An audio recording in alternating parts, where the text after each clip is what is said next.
The Dodgers continue to pad their lead with Clayton Kershaw on the verge of returning. The Rams embrace change on the offensive line because they don't have a choice. And Lincoln Riley scoffs at how the Pac-12 implosion impacts USC. Good morning. I'm James. This is your daily dose of sports and snark for the greatest sports city in the world, Los Angeles. This is the faithful Angelenos morning report. It is August 7th, 2023. We added yet another new subscriber to the Angeleno Familia yesterday. Thank you for getting in on the ground floor as we try to build something for LA sports. If you like being in the know about LA sports, clickety-clack the like button. Clickety-clack the subscribe button. There's a notification bell. Hit that. It'll let you know we drop new content. Sharing is caring. Let people know we exist.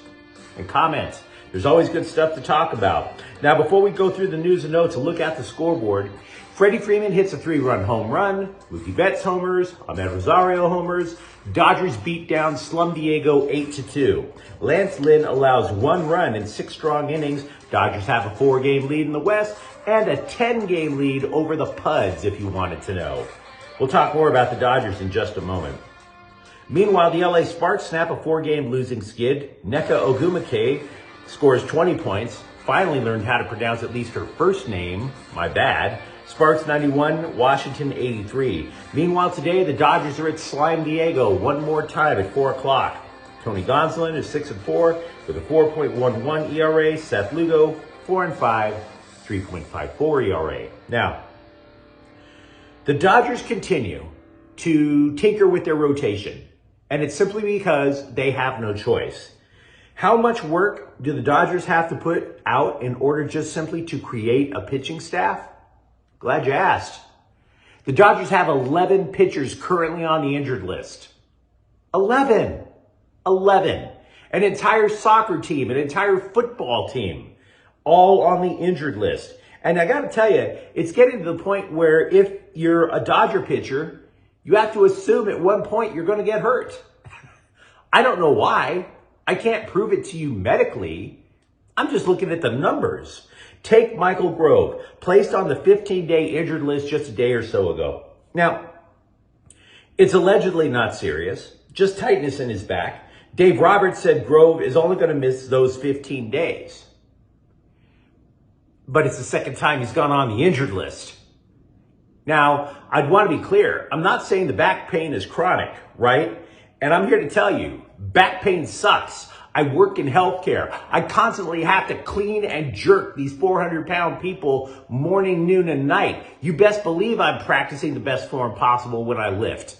And it still doesn't work. So I get it. Back pain is terrible. But in a weird way for Grove, I guess you kind of have to appreciate it. Because not only do you get time off, when he was on the IL earlier this year, it was for groin pain. Back pain, testicles are sore. Back pain, testicles are sore. Yeah, I think I go for the back pain, just saying. Now, Brian Hudson was called up to the majors to take Grove's spot. But have you noticed this very strange pattern with Dodgers pitching transactions? Okay, a starting pitcher gets hurt. It's been happening all year, right? The Dodgers promote a reliever, but it's only for like 2 to 3 days, and then they get themselves another starter. Which got me to thinking, does the pattern continue now? Is the pattern repeating with a starting pitcher coming back? Now, it's not official, but 570 AM's David Vassay, a Dodger reporter, is suggesting that Clayton Kershaw is targeting a Thursday return. Now, Clayton Kershaw was actually supposed to be back a week or 2 ago, but they kept giving him longer rest. So I'm not necessarily certain that Kershaw is returning this week, but we have multiple reports suggesting that that's the case. So apparently, basically what you're saying is Grove is out for a couple of weeks. Hudson's just another bullpen arm if they have to go to a bullpen game, and Clayton Kershaw possibly back on Thursday. And frankly, I welcome it because Grove had an ERA of 6.61.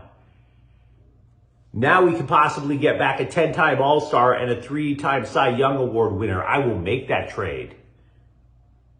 Did you watch Sunday's game on ESPN? Lance Lynn's performance was pretty strong, but it has to be repeated because we don't want to go overboard on this guy. Okay?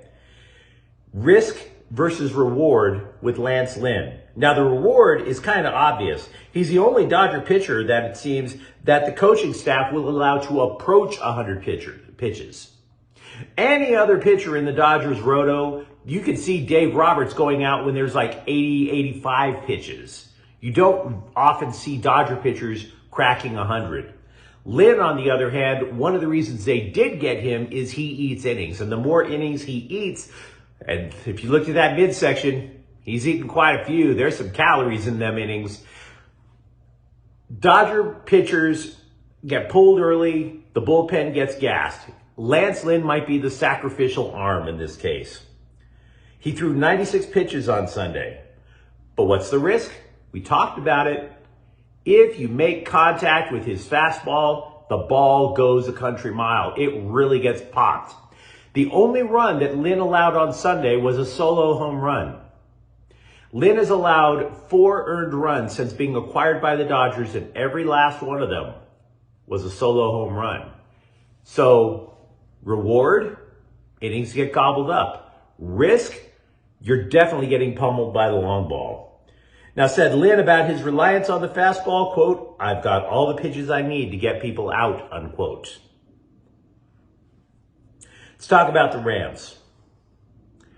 I don't know how much faith that I'm about to put in this report I'm going to give you from a blog. And it's not just a random blog. It's been a blog that's been out for quite a while.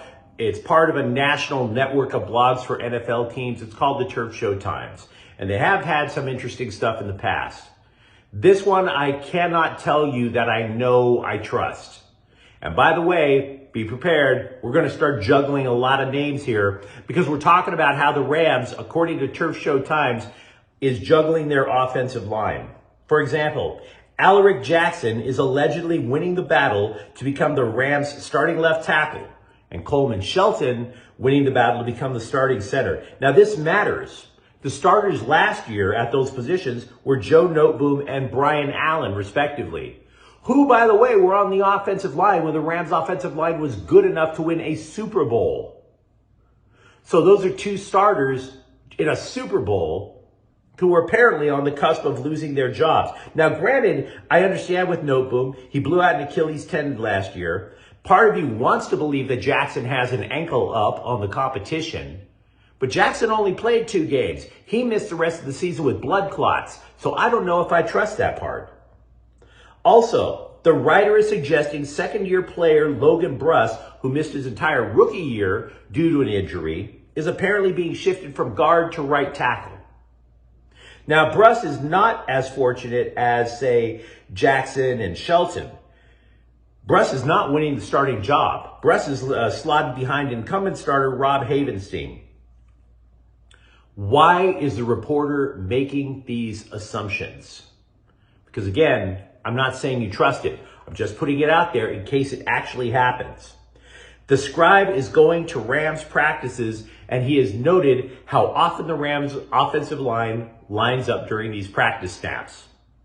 Okay? So he is noticing that Logan Bruss lines up at right tackles a lot of times. He is noticing that more often than not, Jackson and Shelton are on the first team when they're taking snaps. Is that enough to convince you that the Rams have changed around their offensive line?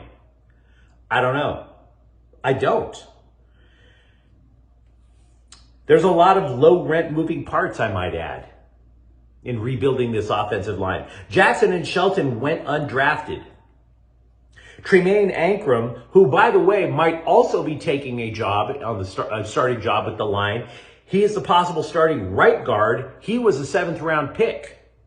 The only guy that you could say on the Rams offensive line who is a high round pick on the offensive line is Steven Avila, the top pick for the Rams this year. He's going to be the left guard. So there's going to be a lot of moving parts on the Rams. This writer thinks he may have solved the puzzle. I'm saying what he's saying, but I'm not telling you to believe it yet. Not telling you to believe it.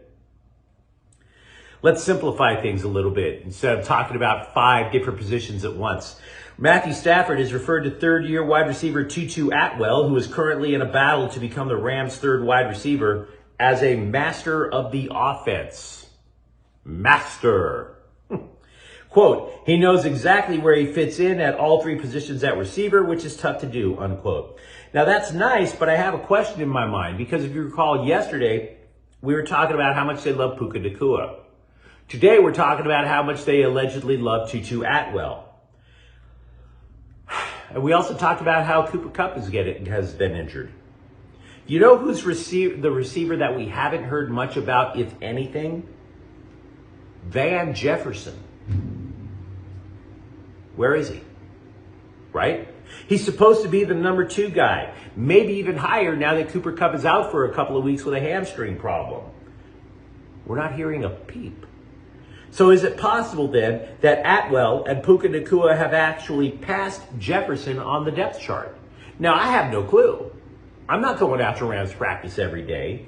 But keep in mind, if you're not being talked about, are you actually making an impact? Now, Jefferson, by the way, was also injured for a chunk of last season. And even when he wasn't hurt, he never caught more than 3 balls in any game last year. So was he really that efficient? Should we really assume that he has a job locked up when he's never caught more than 3 passes in a game last year? The LA Times also spotted former Rams safety John Johnson at practice over the weekend, and they immediately speculated that the free agent might sign with his former team. Now, we mentioned Oregon and Washington, how they've agreed to head over to the Big Ten. This is about a year after USC and UCLA did likewise. There's so many teams leading the Pac-12, it's now basically the Pac-4 in about a year. Now, we mentioned Oregon and Washington going to the Big Ten and how that takes away a talking point from USC's sales pitch to football recruits. Oh, sure, at Oregon, you can get those goofy-looking jerseys. We can get you into Ohio State to play at the Horseshoe. We can get you to play at Michigan in front of this massive crowd. They can't do that. And oh, by the way, you don't have to live in Columbus or Ann Arbor. That's a good sales point. Now, Lincoln Riley was asked about all that, and he told The Athletic, quote, our leadership made the decision to go into the future with the Big Ten after the season because it was the best thing for USC. It was not contingent on any other schools, anything else. We don't make decisions here at USC based on anything else. My reaction today is I have no reaction, unquote. Now, I love that response. I do. We're taking care of our own matters. We don't give a bleep about anything. I appreciate Riley having that mindset. Now, trust me, there is going to be some sort of an impact on recruiting in the future for USC. But I still love that response. I do. Yesterday, we were talking about 3 holdovers from the Clay Helton era who might get left behind as USC's defense gets even deeper. So, by the way, that's not just about people that Clay Helton brought in. It is about some of the bigger names that Lincoln Riley brought in as recently as last year. Rush and Romello Height. His season was cut short with a shoulder injury. Reports are that he's not being able to practice as much because he's still getting dinged up. Could Romello Height, who was supposed to be the top rush end for SC last year, could he be on the outside looking in? The LA Times published an article about who could take over as quarterback of the Bruins, and the writer told us absolutely effing nothing, and I hate that. I absolutely despise that. Now, I acknowledge that part of the reason that Ben Bolch couldn't tell us a whole lot about the quarterback battle at UCLA is because UCLA seals off its practices. They try to be super duper covert about everything. So you don't get as much reliable intel in terms of who gets the majority of the snaps with the first team. But here's my problem. If you're not given access, it's still incumbent upon you, Mr. Bolch, to go and get some sources on the team. Have somebody who will go unnamed and tell you who is getting all the snaps with the first team. This isn't like, unnamed sources at the White House say Hunter Biden held an orgy in the West Wing while the president was passed out in a bowl of applesauce. This is not that serious. If you're saying I don't trust unnamed sources in the White House, I'm cool with that. But you still have to have some unnamed sources to try to tell people what the hell's going on. I get it. It's not national security. It's just college football, right? Get yourself a couple of sources if you're not allowed access. Because all the story that Bolch wrote was about all these three quarterbacks just slapping each other on the back, having this great old time. Oh, we just want what's best for UCLA. Stop it with this goody two-shoes crap. Tell me what we want to know. Offensive lineman for the Chargers, Troy Pipkins, returned to practice from injury. Now, there's a battle at Chargers camp that we haven't spoken of yet because it always seemed like a fait accompli that top draft pick, wide receiver Quentin Johnson, would be in the starting lineup. But where does that leave third-year pro Joshua Palmer? Offensive coordinator Kellen Moore did not name Johnson the third starter and suggested that Palmer will have just as much time on the field as any other receiver. He told ESPN both will get playing time. He did not name that third starting wideout yet. Former Laker, honestly more of a South Bay Laker, Cole Swider, he signed with the Miami Heat, according to Shams Charania of The Athletic. Dude was seen last year as a possible 3-and-D guy for LA, but he only played 7 games and he averaged less than 6 minutes per game. So at least the guy has a job now. But you let me know what you think in the comments thread. Talk to me about the Dodgers rotation. Tell me what you think about what the Rams are trying to accomplish on their offensive line. And if you enjoyed this content, don't forget to subscribe to Faithful Angelenos. We're talking LA sports every single day here. Thank you for watching. I'm James. We'll be back tomorrow. Faithful Angelenos is a Corte El Queso production. Take care.